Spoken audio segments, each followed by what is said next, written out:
Hi, Joe here from Way Scarff Ford and Isuzu, and today we're going to talk about this 2018 Leaf. Let's dive in. I'm a pretty big fan of the 2018 Nissan Leaf because I own one too. I actually have two EVs and one of them is a Nissan Leaf 2018. Very similar to this, except it's silver and it has a little bit lower miles. This one actually has 118,270 miles. And you might be thinking, wow, it must be it might be near the end of its life. Well, that's not the case. In fact, EVs are turning out to be lasting longer than gas cars. A gas car has thousands of moving parts and they're more complicated than ever. They have turbocharging, supercharging, they have hybrid systems, hybrid assist systems. That's why we're seeing so many vehicle manufacturer recalls and more repairs than ever because cars are more complicated than ever. An EV has dozens of moving parts and they're proving to be very, very durable. When the first Nissan Leaf came out, back I think it was in 2011 or 2012, was one of the first consumer available battery electric EVs. It only had like a 75-mile range. And you know, usually cars, fuel lights go on with about 30 or 40 miles left. So with a 75-mile range, you don't really have that much wiggle room. But with the second generation Leaf in 2018, the standard one has a 150-mile range, what this one is, and there was an optional 250-mile range one. Far better than the original Nissan Leaf. And another thing, the original Nissan Leaf actually had battery issues where a lot of them, the batteries would go prematurely bad. But Nissan seemed to rectify that situation in 2016 where the battery technology became a lot better. Batteries proved to be a lot more robust and a lot longer lasting. So example, you're going to have battery degradation as the vehicle ages. So this being in 2018 and 2016, it's going to have a little bit of degradation, and obviously it has 118,000 miles on it. But look it's charged to 93% and we still have a 150-mile range. When I charge my Leaf to 100%, mine's a 2018 with only 55,000 miles on it, I have 127 miles of range.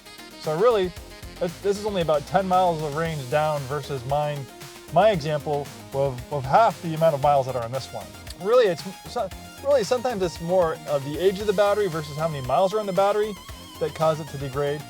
So obviously, there's a very good chance for this thing to go potentially another 50 or 100,000 miles. And the thing is, for what it costs for a half gallon of gas, not a full gallon, but for a half gallon of gas, you can take this Leaf to your house, you can plug it in, and for what you pay for electricity through the utilities, you can charge this to 100% for the equivalent of what it costs for about a half or 3/4 of a gallon of gas. Do you have a big gas guzzler pickup truck or SUV? Do you have a gas guzzling, performance sports car or luxury car? Well, you can keep that for the weekends. You can keep your pickup truck for pickup truck stuff, and you can get a Nissan Leaf like this, and this will easily pay for itself in the amount of money it will save you on gas. And there's charging all over the place. Obviously, your house is a great charger. You go home, you plug it in, and the next day it's fully charged.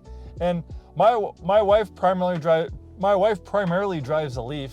She works from home, so I have a Tesla, which is my daily driver, and I charge it off a 220 outlet because since my wife works from home, we don't even need a 220. We charge our Leaf off just a 110 outlet, and we do just fine. So if you don't drive a lot, you could charge. You don't even need a 220 or 240 service. You could just charge this off a regular 110 outlet. This is in really nice shape, nice color combination. And this thing wasn't cheap when this was brand new. This was close to $40,000. And this is one of the more loaded examples. Here's the electric motor and the inverter, and you have access to servicing different systems. Really nice LED headlights. It's a compact, but it's a nice spacious interior, and with the SL trim, you have this nice premium leather, lots of space back here, lots of cargo space back here, and of course you can fold down the seats. The Leaf, is it a hatchback car, or is it a compact crossover SUV? It kind of blurs the lines. With a little bit more of an upright seating position and a taller roof, you have a lot of useful cargo space. It's safe and comfortable and luxurious. And this thing definitely doesn't look like it has over 100,000 miles on it. It looks and drives pretty much like my 50,000 mile Nissan Leaf. Bose premium sound system, power seats, heated seats.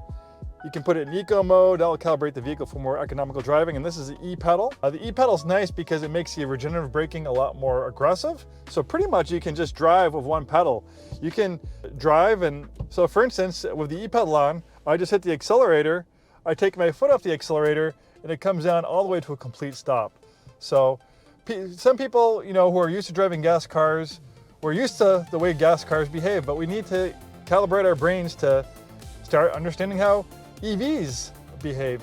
And EVs and hybrids, they benefit from regenerative braking. What happens is with EVs and hybrids, you can reverse the polarity of the electric motor, turning it into a generator. So normally all that kinetic energy you lose through heat through braking, you can put it back in the battery, and you can also slow the vehicle down. And another great dividend of that is it's not only just making the vehicle more efficient by recapturing that energy you normally lose through heat through braking, but you're actually using the actual brakes far less. So, you know, it's not uncommon for EVs and hybrids to get well over 100,000 miles out of brakes. Some EV owners never need to do brakes because they last 200, 250,000 miles just because you're using the electric motor to slow the vehicle down. You have a nice leather wrap wheel. This has fantastic Pro Pilot Assist.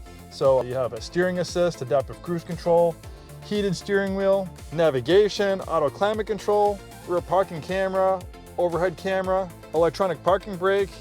This is a nice premium vehicle. You don't feel like you're in a budget, you know, econo box. This has a nice premium feel. It's quiet. It's nice to drive. And no joke, look at that. Original MSRP like $38,000. And that was in 2018. If you adjust for inflation, that's like $45,000, $50,000 in today's money. Right now, you can find a Nissan Leaf similar to this for right around $10,000. Your monthly payment's gonna be around $200, $250 a month. So just keeping this as a commuter, this will pay for itself and what it saves in gas.